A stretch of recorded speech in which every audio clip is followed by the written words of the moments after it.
Ok, on y est, on passe à la couture. Je vais laisser mes trombones en place dans mes livrets pour m'assurer qu'ils tiennent bien.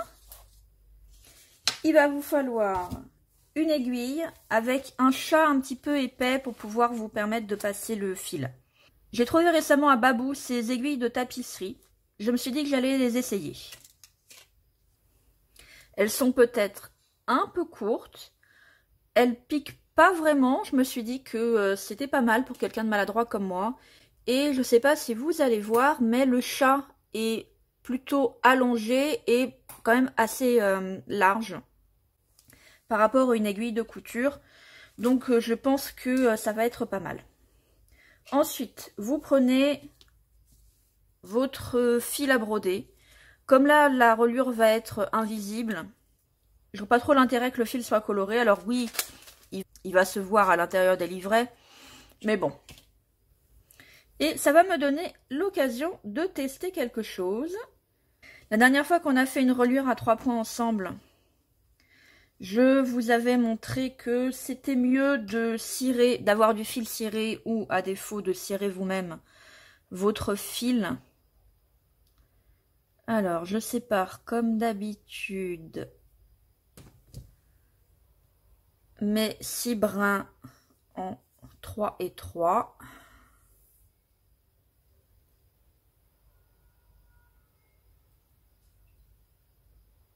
Hop. J'ai coupé un fil qui fait 3 fois la hauteur de ma feuille. Et donc, pour cirer les fils, j'ai de la cire d'abeille. Mais je me demandais si on ne pouvait pas tout simplement prendre n'importe quelle petite bougie chauffe-plat. Je ne vois pas pourquoi ça ne marcherait pas. Donc on va essayer. Je fais plusieurs passages en tournant mon fil pour m'assurer que je mets bien de la cire partout. Je pense que 3-4 passages c'est suffisant. Alors au contact, par rapport à un qui a été fait avec de la cire d'abeille, c'est peut-être plus, ça reste peut-être plus mou. Idéalement, il faudrait que ça ait la consistance de fil dentaire. Écoutez, on va essayer. Avant de relier, je vais vous montrer à vide le chemin qu'on va faire. Je rentre par le trou numéro 3. 1, 2, 3, 4, 5. Ok. Je rentre de l'intérieur par le trou numéro 3. Je ressors de l'extérieur par le trou numéro 2. Je rentre de l'intérieur par le trou numéro 1. Je ressors de l'extérieur. Alors forcément, une fois qu'on va avoir nos pages, la manipulation va être plus délicate. Par le trou numéro 2, et je veille bien à ce que mon aiguille ne se retrouve pas au milieu des brins. Je saute le trou numéro 3 et je vais ressortir de l'intérieur, enfin plutôt rentrer de l'intérieur, par le trou numéro 4. Je ressors par le trou numéro 5. Je réentre par le trou numéro 3 en faisant bien attention de ne pas mordre mon fil. Et enfin, je ressors par le trou numéro 3 central. J'ai mes queues de part et d'autre. Je vais m'assurer, là c'est pas du tout assez tendu, hein. Je vais m'assurer que mes fils sont assez tendus et je vais faire mon double nœud. Bon ben on est parti. Allez, livret 1, 1, trou du milieu.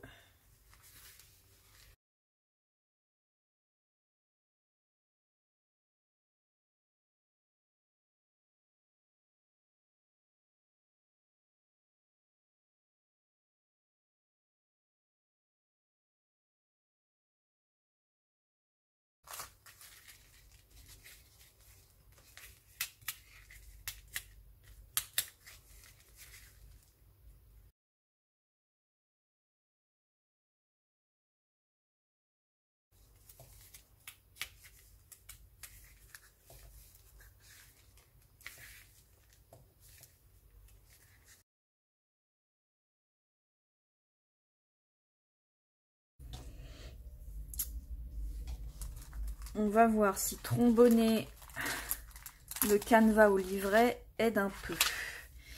C'est important aussi de garder la main au milieu là pour pouvoir sentir si on a passé l'aiguille dedans ou pas, je pense.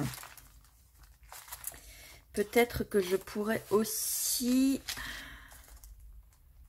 rassembler comme ça pour que les livrets déjà cousus arrêtent de bouger et forment vraiment un seul bloc. On va essayer parce que j'ai quand même bien galéré avec le livret numéro 2. J'aimerais bien que ça se passe un peu mieux pour le livret numéro 3. On va passer au trombone supérieur.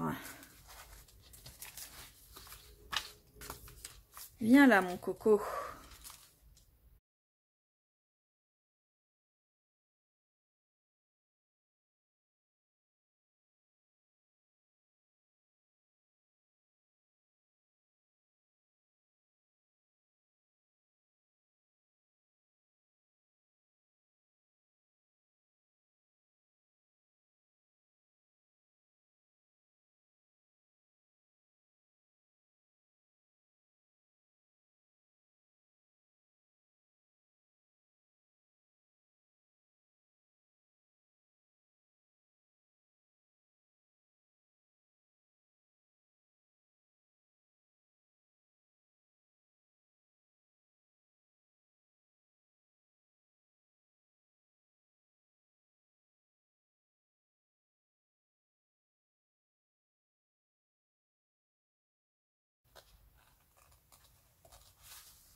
J'ai failli me tromper de rangée là.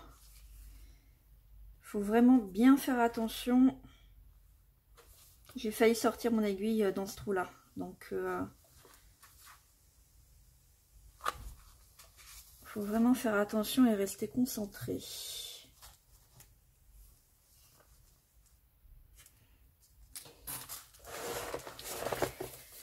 J'imagine que ça devient plus facile avec l'expérience.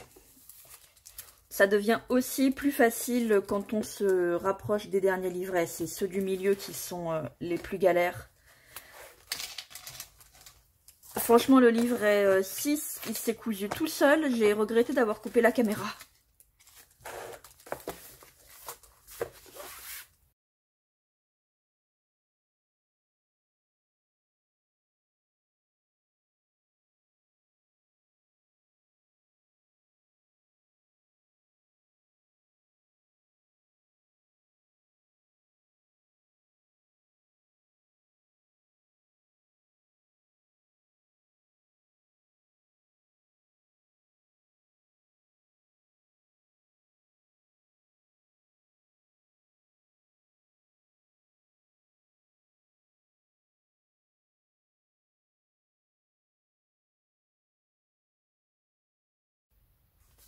Regardez-moi ça. Ça s'est fait tout seul.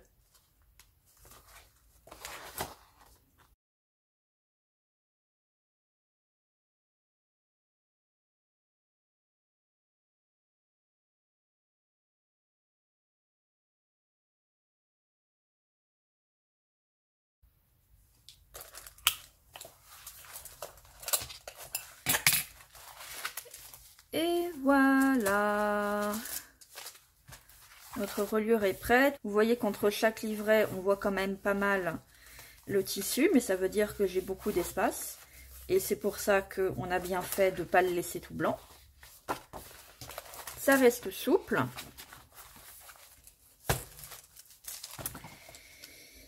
Ok, moralité. Ça aide de fixer avec un trombone ces ailes-là au livret.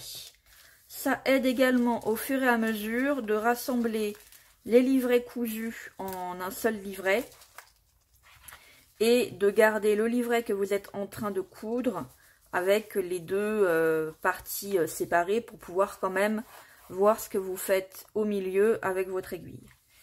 Ça aide de pouvoir garder autant que faire se peut la main au milieu du livret pour pouvoir sentir votre aiguille, savoir si elle sort bien au milieu du livret ou si jamais elle ne s'est pas plutôt enfilée à un autre endroit entre des pages. Et puis voilà. Et puis voilà.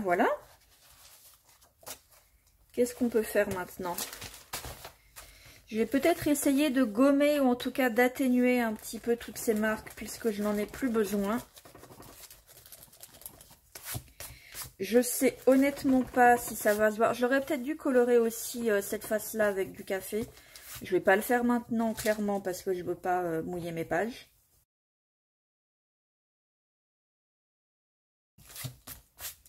C'est pas bien probant, hein.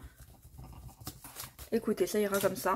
Alors, maintenant que mon bloc est réuni, je me repose la question. Est-ce que je rabote mes pages ici pour éviter que des pages comme ça dépassent? Écoutez, j'ai envie de vous dire non. J'ai envie de vous dire non. On va laisser ça comme ça. On va voir ce que ça donne à la fin. Et pour voir si la prochaine fois, il aurait effectivement mieux valu le faire ou pas. Par contre, ce qu'on peut faire encore aujourd'hui, et c'est maintenant que je me dis que j'aurais peut-être finalement dû le faire avant, c'est évaluer l'endroit. C'était peut-être pas une très bonne idée de mettre du calque ici. Il se retrouve pas mal abîmé. Oui, donc je disais, c'est évaluer l'endroit où mes pages arrivent dans la couverture. Donc vous voyez maintenant, le but c'est de coller les ailes comme ça et comme ça à la couverture, mais après qu'on ait décoré ici. Je remarque aussi que j'ai pas été d'une super précision. Je sais pas si vous le verrez, ce livret là, du coup le 6 et le premier, il dépasse légèrement par rapport aux autres. Celui-là dépasse aussi un petit peu, le numéro 4. Je pense que c'est quand j'ai fait mes trous. J'ai pas dû placer exactement le canevas à la même hauteur du livret. Et du coup, ça fait ça. Bon. De toute façon, c'est fait. Hein. C'est trop tard pour changer ça. Ça ira comme ça. Ouais, j'aurais définitivement dû finalement raboter ma couverture avant. Qu'est-ce qu'on va faire? Écoutez, on va vérifier combien ça mesure. Parce que comme c'est souple, ça tient pas en place. Donc 14,7. 14, on va dire 9. Je veux vraiment pas que ça déborde. Si je fais une marque, celle qui a l'air de le plus déborder ici, c'est la bleue. Si je fais une marque juste à fleur de bleu,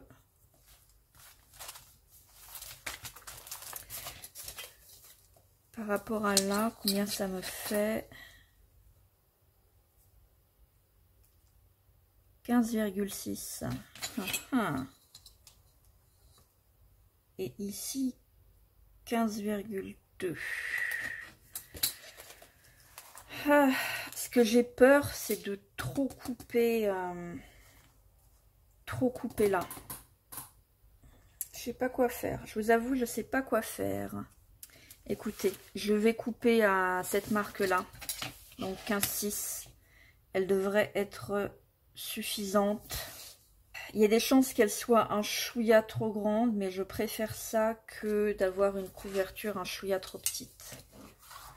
Donc 15,6 et pareil de ce côté-là. On va s'arrêter là pour aujourd'hui. J'espère que cette vidéo vous aura plu. J'espère qu'elle aura été claire. Vous m'avez vu beaucoup galérer, mais heureusement, je vous ai montré le chemin à suivre pour faire la reliure sans les livrets. Donc, je pense que vous avez compris. Vous verrez aussi que si vous galérez, c'est normal. C'est pas vous. C'est juste que c'est pas évident. Je pense que vraiment qu'avec le coup de main, ça se coud beaucoup plus facilement. Mais bon, Voilà, moi j'ai pas l'habitude, vous avez probablement pas l'habitude non plus. Paniquez pas, c'est normal. C'est pas vous qui êtes nuls, c'est normal. Voilà, et donc, prochaine vidéo, normalement, on s'attaque à la couverture elle-même. Donc, je vous dis à bientôt sur ma chaîne. Bye bye!